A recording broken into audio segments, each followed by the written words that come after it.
Good morning दोस्तों। आप सब कैसे हैं? उम्मीद करते हैं बिल्कुल अच्छे होंगे। हिंदी का दूसरा पार्ट 20 के दांत का सब्जेक्टिव प्रश्न अभी हम लोग देखेंगे। कल के क्लास में हम लोग देखे थे ऑब्जेक्टिव पूर्णतः खत्म कर दिए थे। ऐसा क्लास हुआ था कि ऑब्जेक्टिव अब आपको एक भी अलग से नहीं पूछा जाएगा, जो भी पूछा जाएगा कल के क्लास से ही पूछा जाएगा।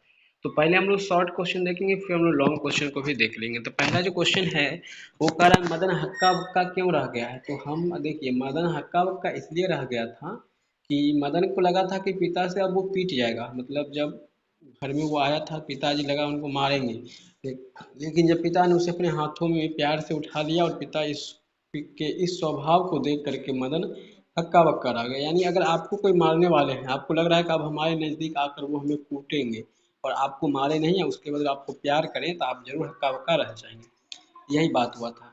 कासू और मदन के बीच झगड़े का क्या कारण था? तो लट्टू नचाना। देखिए, एक शब्द में से याद रखिएगा मेन बात, कि कासू और मदन के बीच झगड़े का कारण था कासू की लट्टू खेलने की ललक।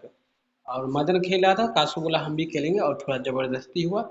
इसी कारण से जो है मदन और कासू के बीच झगड़ा हुआ था। कासू खोखा का ही दूसरा नाम है। कासू और मदन की लड़ाई कैसी थी?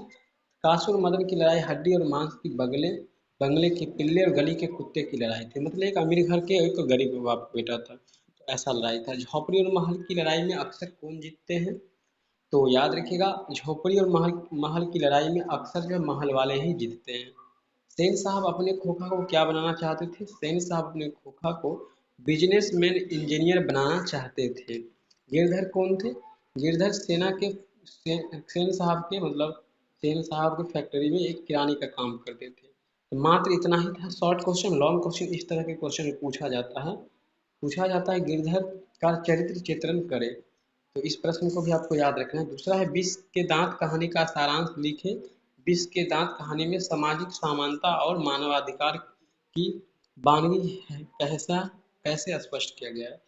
तो यह आप स्क्रीनशॉट ले सकते हैं, या इसका पीडीएफ लेने के लिए आप लोग को व्हाट्सएप ज्वाइन हो जाना है। व्हाट्सएप का लिंक डिस्क्रिप्शन में होगा, वहाँ से आपको व्हाट्सएप ज्वाइन हो जाना है। और व्हाट्सएप ज्वाइन होकर के आप सारे नोट्स पीडीएफ ये ले सकते हैं बिल्कुल फ्री में, ठीक है। डिजिटल और हैंड राइटिंग नोट्स डेली वहाँ पे दिया जा रहा है, तो आप लोग ले सकते हैं। इसमें जो इम्पोर्टेंट क्वेश्चन है वो आपका है, सबसे महत्वपूर्ण था ये, मदन और गिरधर का चरित्र में से एक क्वेश्चन पूछा जा सकता है। तो मदन और गिरधर के बारे में जो आप जानते हैं वही बात आपको राइट करना पड़ेगा। और एक ये 6 नंबर प्रश्न भी इम्पोर्टेंट है। देखिए, 6 प्रश्न तो आपको याद कर लेना। 6 प्रश्न दो तरह से पूछा जा सकता है, एक ये तरह से, एक ये तरह से। और आंसर जो है इसका समान होने वाला है, एक ही होने वाला है, ठीक है, जो नीचे दिया गया है।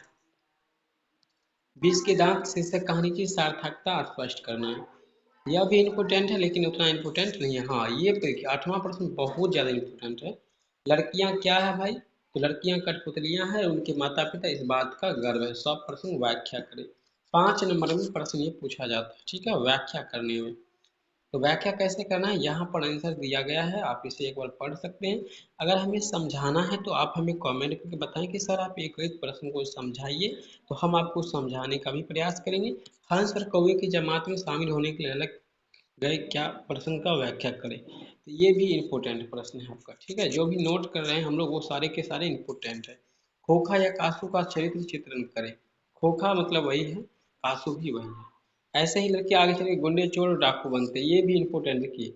कठपुतलियां वाला हो गया, तो झोपड़ी महल वाला हो गया, और ऐसे ही लड़के आगे चल के गुंडे। ये जो है 3 प्रश्न है, व्याख्या करें। यही 3 में से 100% गारंटी है, अगर पूछा जाएगा इस चैप्टर से प्रश्न, ये 3 प्रश्न जो है ज़्यादा इंपॉर्टेंट है। सब प्रश्न व्याख्या करें में पूछा जा सकता है, ठीक है। इसके अलावा आपसे नहीं पूछा जाएगा। अगर आप डेली ऑनलाइन टेस्ट देना चाहते हैं तो यहाँ पर हिंदी का टेस्ट आप दे सकते हैं। क्लिक करेंगे, आपको नाम भरना होगा। नाम भरने के बाद आपको आगे बढ़ना है, आपके सामने क्वेश्चन आना शुरू होगा, इसमें आपको टिक करना है। टिक करते हुए आप आगे बढ़ सकते हैं। इसका पीडीएफ अगर लेना चाह रहे हैं आप लोग, तो इसके लिए गूगल पे आ जाना है आपको, और यहाँ पर आपको सर्च कर लेना है Madhav N C R T classes. जैसे आप इस बात को गूगल पे सर्च करेंगे तो आपके सामने जो है नया पेज ओपन होता है। जो पेज इस तरह के पेज होने वाला है। थोड़ा सा यहाँ पर ऐसा पेज ओपन होगा, अब आपको होम वाले पेज पे क्लिक कर लेना है, या कहीं पे क्लिक करेंगे तो आपको ये घर वाले पे पहले क्लिक करिएगा तो आपको होम पेज पे आ जाइएगा, ठीक है। होम पेज पे आपको क्लास 10th में चला जाना है। Daily test online PDF notes और मॉडल पेपर भी आप देख सकते हैं। यहाँ पे आपको आना है और हिंदी पे क्या करना है, क्लिक कर देना है। हिंदी पे क्लिक करने के बाद आपके सामने देखिए ऐसा पेज ओपन हो चुका है। इसमें आपको ऑब्जेक्टिव ऊपर दिया गया है, नीचे सब्जेक्टिव प्रश्न दिया गया है। तो सब्जेक्टिव पढ़ने के लिए आपको नीचे आ जाना है। नीचे आएंगे तो आपको विष के दांत चैप्टर पर क्लिक कर देना है। यहाँ पे क्लिक करेंगे, आपके सामने पेज ओपन हो गया है। आप यहाँ से सभी प्रश्न को राइट कर सकते हैं, लिख सकते हैं और समझ सकते हैं। उम्मीद करते हैं कि ये वीडियो आपके लिए कुछ न कुछ सिखा कर ही खत्म होने वाली है। तो वीडियो कैसा लगा कमेंट करके हमें ज़रूर बताइएगा। साथ ही मोटिवेट के तौर पर कमेंट और वीडियो को लाइक शेयर जरूर कीजिए। तब तक के लिए जय हिंद, वंदे मातरम।